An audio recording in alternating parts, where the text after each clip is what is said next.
بسم الله الرحمن الرحيم كتاب أنزلناه إليك مبارك ليدبروا آياته وليتذكر أولو الألباب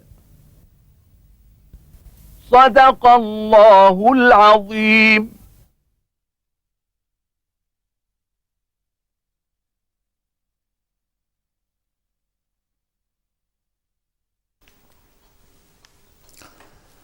الحمد لله رب العالمين، والصلاة والسلام على المبعوث رحمة للعالمين سيدنا ونبينا محمد وعلى آله وأصحابه ومن اهتدى بهداه وعمل بسنته إلى يوم الدين.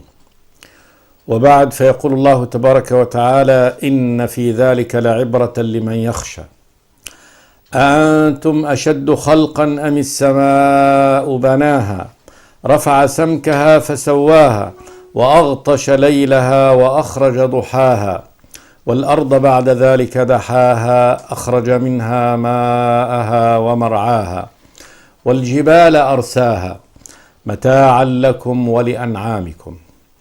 فإذا جاءت الطامة الكبرى يوم يتذكر الإنسان ما سعى وبرزت الجحيم لمن يرى. فأما من طغى وآثر الحياة الدنيا فإن الجحيم هي المأوى. وأما من خاف مقام ربه ونهى النفس عن الهوى فإن الجنة هي المأوى. يسألونك عن الساعة أيان مرساها فيما أنت من ذكراها إلى ربك منتهاها إنما أنت منذر من يخشاها كأنهم يوم يرونها لم يلبثوا إلا عشية أو ضحاها. بعد أن ذكر الله تبارك وتعالى في هذه السورة، سورة النازعات، مثال، أكبر مثال وجد في الأرض للإجرام وهو فرعون، والمآل الذي آل إليه بعد هذا التكبر العظيم، كما قال تبارك وتعالى: فحشر فنادى فقال أنا ربكم الأعلى يقول لأمته وشعبه. قال جل وعلا: فأخذه الله نكال الآخرة والأولى. أخذه الله، وأخذه بأن ألقاه هو وقومه في اليم، وجعل الله تبارك وتعالى هذا نكال عقوبة له بداية للآخرة ليدخل النار، وفي الأولى في هذه الدنيا، فجعله الله آية، كما جاء في قول الله تبارك وتعالى: فاليوم ننجيك ببدنك لتكون لمن خلفك آية وإن كثيرا من الناس عن آياتنا لغافلون. فالله بعد أن ذكر هذا قال جل وعلا: إن في ذلك لعبرة لمن يخشى. عبرة، نظر، والنظر الذي يفيد هو النظر الذي يعبر الموقف الموجود وينظر في عقبه، في يتدبر الأمر في آخره، فهذا في عبرة لمن يعتبر أن ينظر كيف هي نهاية الإجرام ونهاية العتو عن أمر الله تبارك وتعالى. ثم قال جل وعلا لهؤلاء المكذبين بالبعث: أنتم أشد خلقا أم السماء؟ فالسماء لخلق السماوات والأرض أكبر من خلق الناس.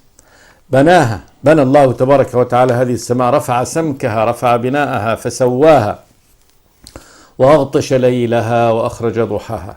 جعل ليلها هذا الأسود ليكون مكان وقت للسبات والراحة، وأخرج ضحاها بالضوء والنور ليكون ميدان للعمل والنشاط. والأرض بعد ذلك دحاها أخرج منها ماءها ومرعاها. هذه كل عمل الرب سبحانه وتعالى، صناعة الرب. والجبال أرساها، أرسى الله تبارك وتعالى الجبال في الأرض فهي راسية غير متحركة، وذلك أن لكل جبل جذره في باطن الأرض مثل سفحه وقمته في العلو، وكذلك أرسى الله تبارك وتعالى بالجبال الأرض أن تميد.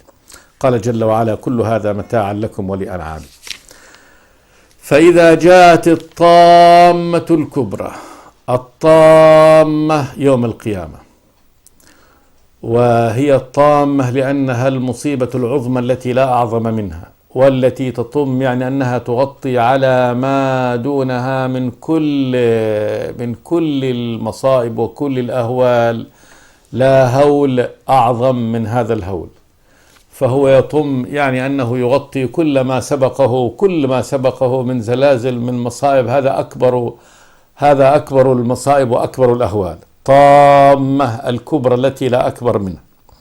فإذا جاءت الطامة الكبرى يوم القيامة، يوم يتذكر الإنسان ما سعى. في هذا اليوم كل إنسان يتذكر ما سعى، وتذكره استحضاره، يستحضر هذا.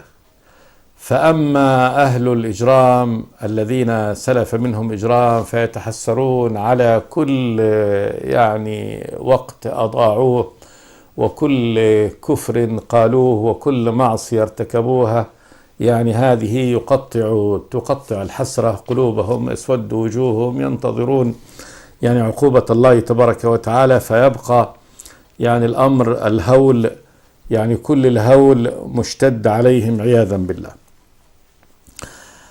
يوم يتذكر الإنسان ما سعى، وكذلك المؤمن يتذكر ما سعى ويفرح بما قدمه في هذه الحياة من إيمانه، ويعلم أن يعني في هذا نجاته، فيستبشر كل البشرى كما قال تبارك وتعالى: فأما من أوتي كتابه بيمينه فسوف يحاسب حسابا يسيرا وينقلب إلى أهله مسرورا، وأما من أوتي كتابه وراء ظهره فسوف يدعو ثبورا ويلقى سعيرا. ويقول الكافر عندما يلقى كتابه ويرى ما فيه: يقولون يا ويلتنا ما لهذا الكتاب لا يغادر صغيرة ولا كبيرة إلا أحصاها ووجدوا ما عملوا حاضرا ولا يظلم ربك أحدا.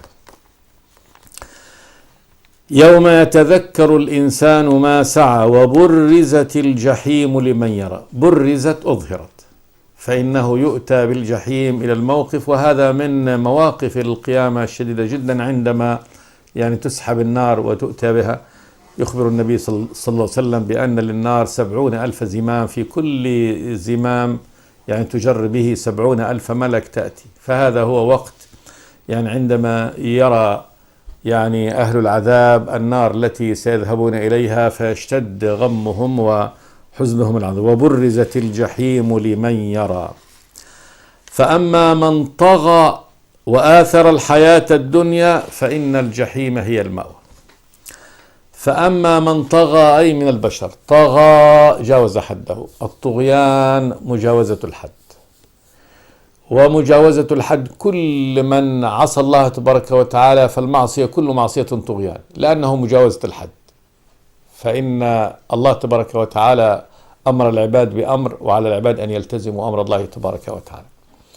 أعلى الطغيان طبعا الكفر وادعاء الألوهية وادعاء الربوبية، كما يعني صنع فرعون، وكذلك رد رسالة الله تبارك وتعالى، رد كلام الرسل، كل التكذيب بالبعث والنشور، التكذيب بخبر الله تبارك وتعالى، التعالي عن أمره، كل هذا طغيان.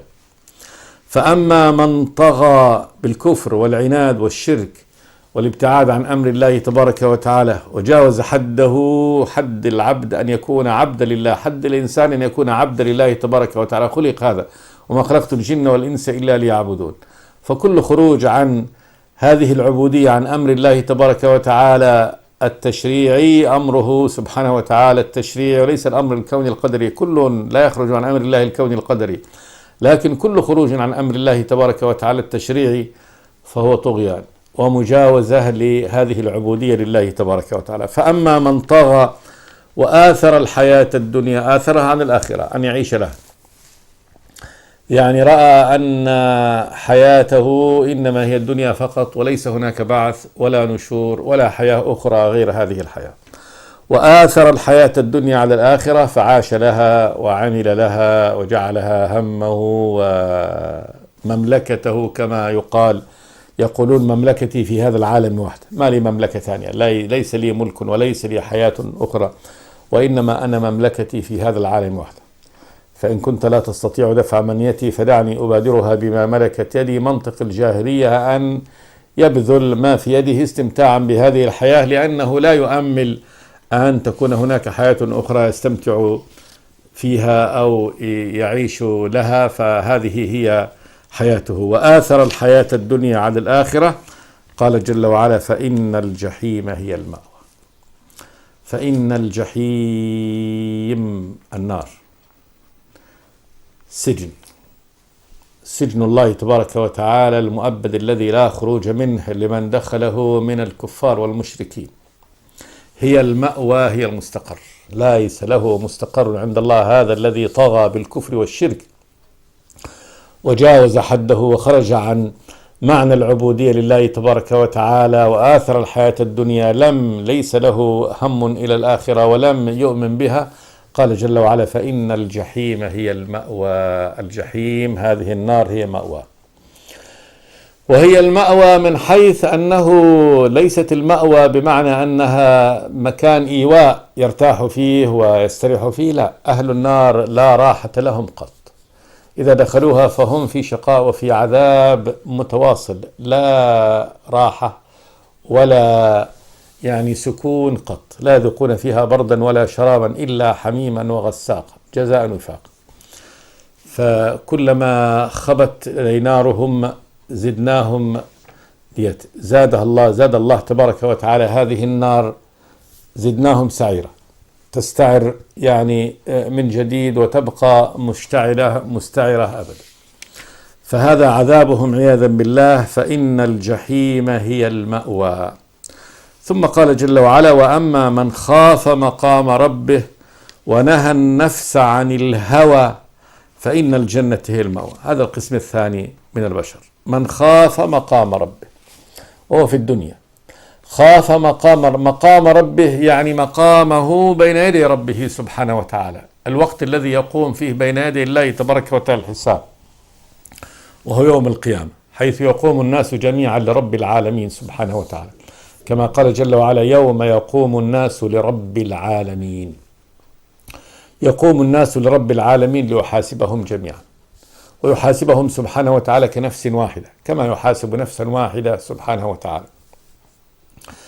فالذي خاف مقام ربه خاف وقت قيامه بين يدي الله تبارك وتعالى وعمل لذلك، هذا هو.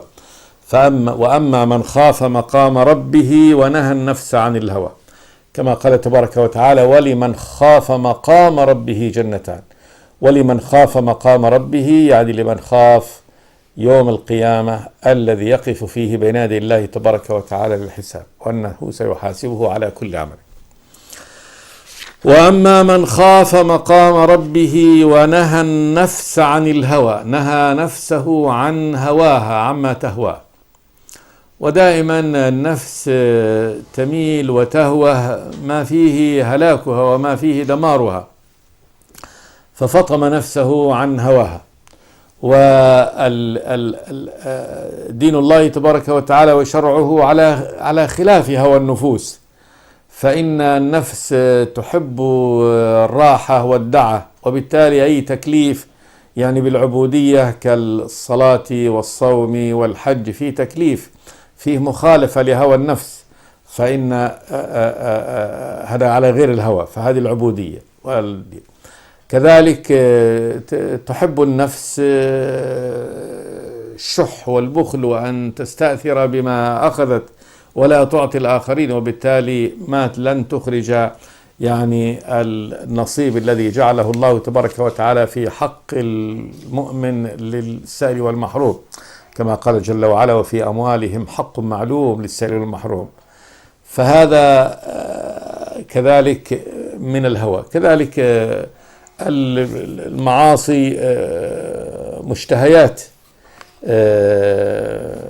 من الزنا ومن الغنى ومن شرب الخمر، كل هذه مما تشتهيه النفوس المريضة وتهواه، فهذا كله هوى. وسمي كل ما تشتهيه النفس مما يهلكها هوى لأنها تهوي بصاحبها، والهوي هو السقوط من عالي الأرض. ونهى النفس عن الهوى أي عن شهواتها وملذاتها المحرمة التي حرمها الله تبارك وتعالى، بمعنى أنه أقامها على أمر الله تبارك وتعالى. فهذا هو الدين. وأما من خاف مقام ربه فعرف وقت قيامه بين يدي ربه وحاسب نفسه لذلك وعمل لهذا، ونهى النفس عن الهوى، فإن الجنة هي المأوى. فإن الجنة بستان الرب سبحانه وتعالى.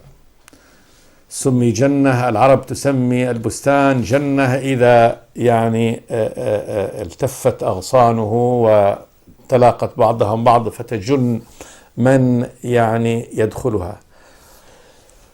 الجنة هذه البستان العظيم الذي عرضها كعرض السماوات والأرض، قال جل وعلا هي المأوى، هي مأوى هؤلاء، هي مأوى الذي خاف مقام ربه ونهى النفس عن الهوى. إذن هذان صنفان من الناس لا ثالث لهم.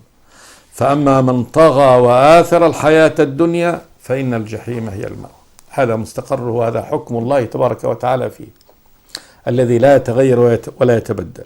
وأما من خاف مقام ربه ونهى النفس عن الهوى فإن الجنة هي المأوى. إذن جنة ونار، وهذه لمن آثر الحياة الدنيا وعاش لها، كما قال جل وعلا من كان يريد الحياة الدنيا وزينتها نوفي إليهم أعمالهم فيها وهم فيها لا يبخسون أولئك الذين ليس لهم في الآخرة إلا النار وحبط ما صنعوا فيها وباطل ما كانوا يعملون. وأما الآخرون فقد قال تبارك وتعالى ومن أراد الآخرة وسعى لها سعيها وهو مؤمن فأولئك كان سعيهم مشكورا. فالذي يريد الآخرة وعمل لها فهذه الجنة في انتظاره، وأما الذي لم يرد إلا الحياة الدنيا وعمل لها واتبع شهواته وركن إليها فمأواه الجحيم عياذا بالله. فأما من طغى وآثر الحياة الدنيا فإن الجحيم هي المأوى، وأما من خاف مقام ربه ونهى النفس عن الهوى فإن الجنة هي المأوى.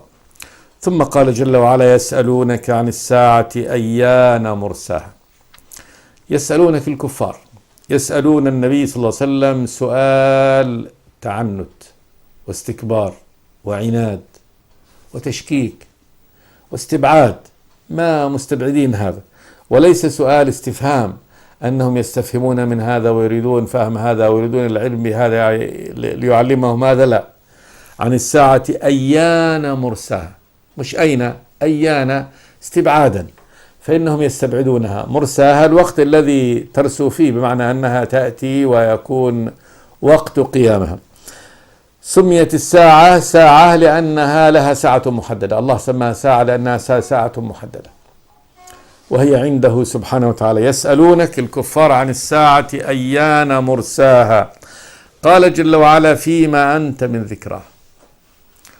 فيما أنت من ذكراها يعني أن هذا الأمر ليس إليك، فإن الله تبارك وتعالى جعل علمها إليه وحده سبحانه وتعالى، فليس علمها إلى الرسول ولا علمها إلى أحد، وإنما جعل الله تبارك وتعالى علم الساعة له وحده سبحانه وتعالى، كما جاء في حديث عمر بن الخطاب رضي الله تعالى عنه في الصحيح قال بينما نحن جلوس عند رسول الله صلى الله عليه وسلم إذ دخل علينا رجل شديد بياض الثياب شديد سواد الشعر لا يرى عليه أثر السفر ولا يعرف منا أحد، حتى جلس إلى النبي صلى الله عليه وسلم فأسند ركبتيه، أي ركبتي هذا الداخل إلى ركبتيه إلى ركبة النبي، ووضع كفيه على فخذيه أي الفخذ نفسه، ثم قال يا محمد أخبرني عن الإسلام.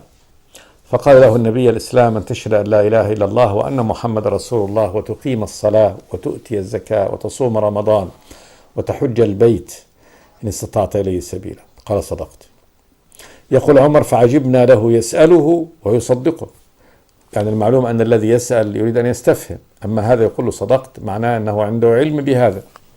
يقول فعجبنا له يسأله ويصدقه، ثم قال له أخبرني عن الإيمان. قال الإيمان أن تؤمن بالله وملائكته وكتبه ورسله واليوم الآخر وتؤمن بالقدر خيره وشره من الله تعالى. قال صدقت. قال أخبرني عن الإحسان. قال الإحسان أن تعبد الله كأنك تراه، فإن لم تكن تراه فإنه يراك. قال صدقت. قال فأخبرني عن الساعة. فقال له النبي ما المسؤول عنها؟ مسؤول عنها النبي يعلم من السائل، يعني لا أعلمها لا أنا ولا أنت. قال فأخبرني عن أماراتها. قال أن تلد الأمة ربتها، وأن ترى الحفاة العراة العالة رعاء الشاء يتطاولون في البنيان. يقول عمر بن الخطاب رضي الله تعالى عنه ثم انطلق فلبثت مليا، لبثت مليا يعني وقت، ثم قال يا عمر أتدري من السائل؟ يعني من الذي دخل وسأل؟ فقال قلت الله ورسوله أعلم. فقال فذلك جبريل، أو فهذا جبريل أتاكم يعلمكم دينكم. فهذا الحديث هو يعني خلاصة الدين، ولذلك يقال السنة كلها مجموعة في هذا الحديث: الإسلام، الإيمان، الإحسان، الساعة، أشراطها. والشاهد في هذا الحديث أن جبريل لما سأل النبي أخبرني عن الساعة قال ما المسؤول عنها بأعلم من السائل. فعلمها ليس لأحد. يسألونك عن الساعة، قال جل وعلا يسألونك عن الساعة أيان مرساها فيما أنت من ذكرها. وقال يسألونك عن الساعة أيان مرساها قل إنما علمها عند ربي لا يجليها لوقتها إلا هو ثقلت في السماوات والأرض لا تأتيكم إلا بغتة. وقال الله لموسى عليه السلام عندما ناجاه قال له إن الساعة آتية أكاد أخفيها لتجزى كل نفس بما تسعى إن الله عنده علم الساعة. فهذا علمها إلى الله تبارك وتعالى مما استأثر الله تبارك وتعالى بعلمه لم يطلع عليه أحد. ولذلك عندما تأتي الساعة كما جاء في الحديث أنها تأتي والناس في أشغالهم وأعمالهم، هذا يلوط حوضه وهذا يأكل طعامه وهذا يأخذ غنمه كما أخبر النبي. يعني النفخة الأولى يعني تكون وقال وراعيان من مزينة يعني يسوقان غنمهما إلى المدينة، يقول فيأتيانها فإذا هي وحشة يجدوها أنها ليس فيها إلا العوافي، ثم تلحقهم الصيحة فيعني يقعان لوجوههما. فهذه وقت مجيء الساعة سيكون كل من أهل البادية ومن أهل الحاضرة كل في عمله لا علم له به. لذلك هذا علمها جعل الله تبارك وتعالى عليه، وليس هناك يعني يكون في هذه الكون دليل يدل عليه، كما هو مقالة المكذبين بالبعث الذين لا يرون أن هذا العالم خلق نفسه وأنه سيدمر نفسه بنفسه وأن دماره إنما يكون عند اصطكاك هذه الأرض بجرم يعني من أجرام السماء. ولذلك يظنون أن هذه النهاية إنما تكون بنجم يخرج عن مداره ومساره ثم يلتحق يصطدم بهذه الأرض فينتهي يعني وجود البشر على هذه الأرض. وقد يقدرون لهذا 100 مليون سنة كذا مليون سنة في خروج بعض النجوم. كل هذا إنما هو من الكذب، كالقول بأن بداية هذا العالم إنما كانت بانفجار كبير ووضع كل قطعة من أجزاء هذا العالم في مكانها ثم دارت هذه القطع بفعل جذب بعضها لبعض. كل هذا يعني من الكذب والتخمين. فنهاية العالم إنما هي كما كانت بدايته بداية محددة أنشأه الله تبارك وتعالى من العدم ووضع كل جزء في مكانه الصحيح الرب الفاعل سبحانه وتعالى. فكذلك نهايته إنما هي بفعل الله تبارك وتعالى وبأمر غيبه الله تبارك وتعالى عن كل البشر. فلا يعلم البشر إنه هذه نهاية إذا السماء انفطرت انفطار السماء، وإذا الكواكب انتثرت، وإذا الشمس كورت.